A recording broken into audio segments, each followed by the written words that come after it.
Senator Paul, it's always great to see you. Thanks for taking the time. Let's just dive right into the questions I have for you. I want to start with something that you have been specifically critical of the Trump administration for doing, which is what appears to be a new regime change war in Venezuela.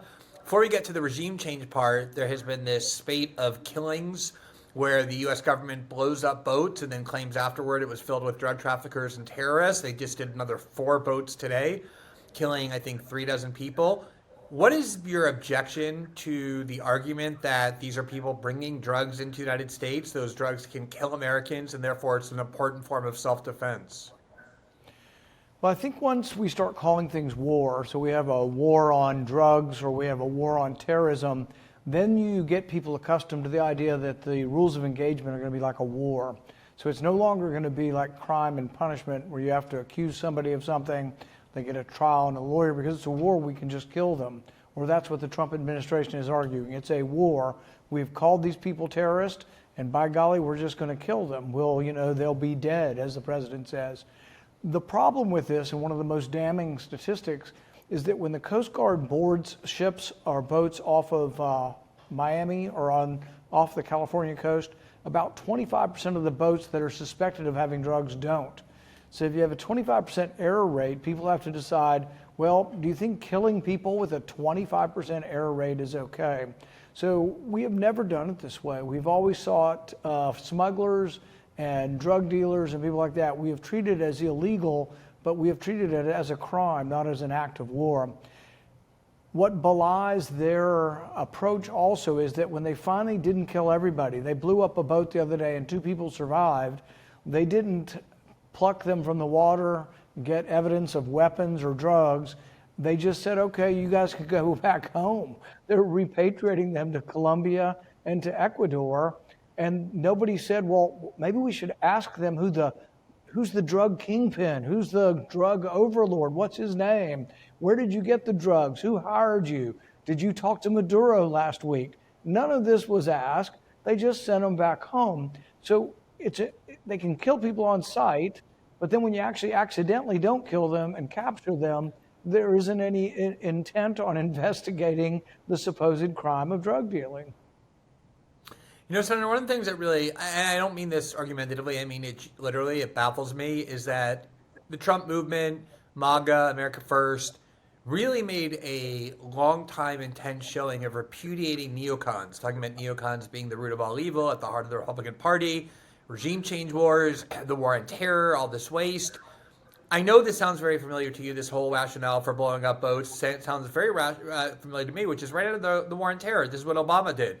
They would blow up whatever they wanted, wedding parties, gatherings of people by drone. They had no idea who they were killing. Afterward, they would say, oh, don't worry, those are all terrorists. Those are all militants, even though nobody who knew they'd blow up. I think the problem here is that the Trump administration, and correct me if I'm wrong, is basically embracing the legal framework that has been in place since 9/11, the war on terror. I know there were efforts to try and revoke it. It was never revoked. I mean, isn't this kind of the danger illustrated that people predicted? If you don't withdraw the legal framework that allows endless war in the name of terrorism, that'll just become everything and the president can just bomb whoever he wants forever?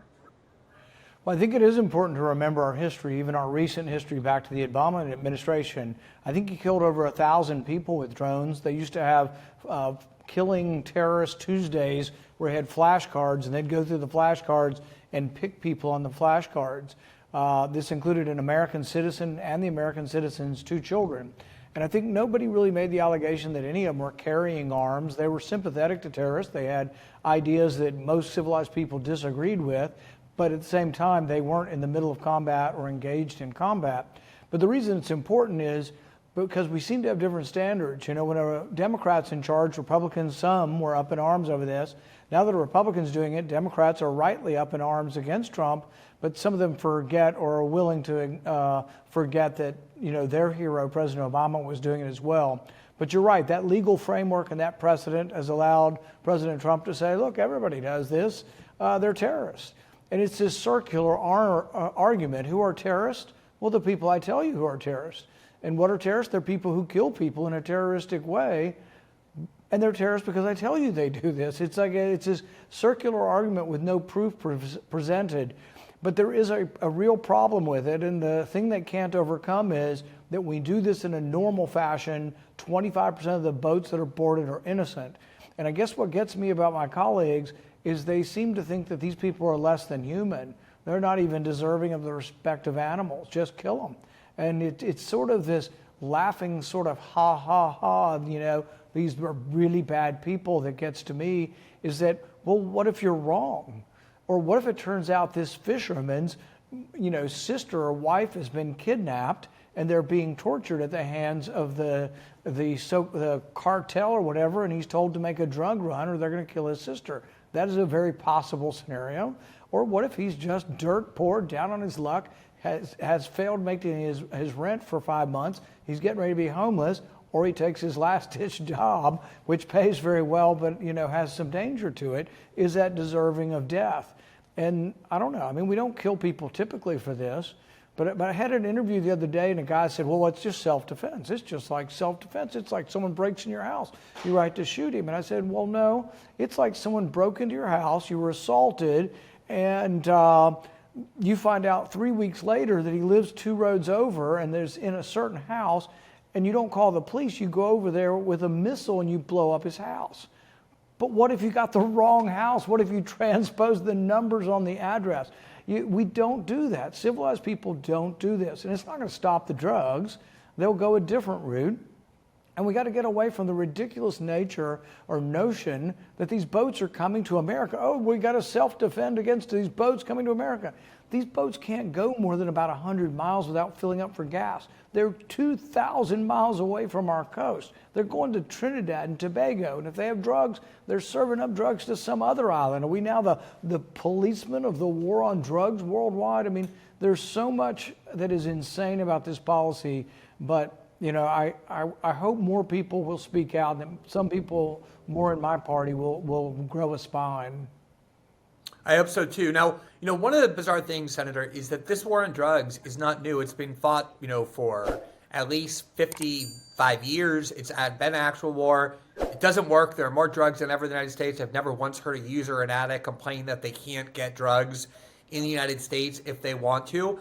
So it seems to me, and I'm interested in your view on this, that the real goal here, sort of the stopping the drugs is kind of like the WMD, the pretext. The real goal is regime change in Venezuela. Do you agree that that's the real goal? And if so, what's wrong with removing Maduro, somebody who defrauded an election, repressive to his people, et cetera? I think it looks like the goal, in all likelihood, is regime change. Now, it's hard to get into the mind of folks. I have no love lost for socialism or Maduro. I wrote a book called The Case Against Socialism. In that book, the opening chapters are of a 16-year-old girl who has a gang, and her gang's territory is 4 dumpsters behind restaurants. The average person in Venezuela at that time had lost 30 pounds in a year. So the desperation and terrible thing that socialism does to people, I'm not in favor of that. But at the same time, regime change often doesn't lead to the results that you want it to. And this is something that I always liked about President Trump. I believe it is instinctually part of his nature not to like war, not to want to lose thousands of soldiers, but also that regime change didn't necessarily work out as planned in Iraq, and it didn't work out as planned in Libya as well. And I think that is still his natural instinct. But I think he's now surrounded by people who have salivated over removing Maduro and replacing him with Ronald Reagan as soon as they can get Ronald Reagan down there. That is the goal, I think, of people around him. And I think he's being influenced by those who are much more inclined. And it's strange because sometimes I'm now accused of not supporting the president enough, but I think I do support the president's stated campaign positions much better than some of the people who are now close, who have always been more of the neocon variety and more of the interventionist wing of the party, but they now surround him. I'm in Miami. I grew up in right at this moment. I grew up in Miami, and there was always a huge Cuban community, still is. People who were in the United States, but they never really learned English, most of them, because in their minds they were only here temporarily. They wanted the U.S. government to get rid of Castro for them, and they would go back to Cuba. There's also a big Venezuelan community down in South Florida that thinks the same about the U.S. responsibility to get rid of the leader of that country that they hate the most. Marco Rubio obviously emerges out of this community, has for years wanted the U.S. to go and do regime change in both Cuba and Venezuela. He's obviously crucial to the president. It does seem like this runs contrary to Trump's natural instincts. He's an America First candidate, wants to spend resources on our country, building up our communities. Instead, we're now going to go do a regime change war in Venezuela. What do you think is the dynamic driving President Trump, and why so many people in Washington seem on board with this? You know, bad advice is the simple answer. In the first administration, I did everything I could to stop John Bolton from being Secretary of State. I was successful in that, but then they still brought him in and made him a national security advisor that didn't have to be approved by the Senate. But I told him from the beginning that he was going to institute his own policy. And maybe one of the dumbest things a diplomat or a foreign policy advisor has ever said was when Trump was speaking with Kim Jong-un and North Korea, and they had a summit. He said, "Well, just explain to him that we're going to be for the Libyan solution." And I'm like, well, the Libyan solution is you trade in your nukes and we kill you anyway. That's not something really we should probably broadcast to people we're trying to get rid of their nuclear weapons that, oh yeah, we'll give you the solution we gave to Gaddafi. No, he was a menace. And I think there are some of those in this administration that share John Bolton's worldview more than they share the president's. But the thing is on a day-to-day basis, it's a matter of trying to appear to accept the president's worldview and then undermine it as much as you possibly can. In this case, though, I think they've influenced him, and they just made him think that, oh, well, it's our hemisphere. We're going to have the Trumpian hemisphere, and you can do whatever you want over here, and it won't be as bad as Iraq because these people are closer to us, and those drugs are just 2,000 miles off our coast. All right, let me ask you something. How much time do you spend every day on a web browser? You can be honest. It's okay. You don't have to be embarrassed. Like clicking around, searching, scrolling through endless tabs. It's a lot, right? A lot of time. Well, there's a new AI-powered browser called Perplexity. From Perplexity, that's called Comet, and it completely changes how you interact with the web. Using Comet feels like having a personal assistant living right inside your browser. One that can actually do things for you, not just give you answers, but literally click, type, scroll, and search, just like you would, getting tasks done in the background while you focus on other things. I've been trying it out. Here's one of the first things I did. I had Comet find a restaurant that fit my schedule, book the reservation for me, and even send a calendar invite. All while I kept doing other things, including working on the show. All I had to do was mention a few things that I was craving in terms of food, how far I wanted to drive. It figured out the rest in the background. It can also shop for you, summarize articles, book travel, or even bulk unsubscribe you from spam. All you have to do is download Perplexity's new AI web browser, Comet, today by heading to pplx.ai/Glenn. And when you download it, you'll get a free month of Rumble Premium. That's pplx.ai/Glenn. Take back your time online with Comet.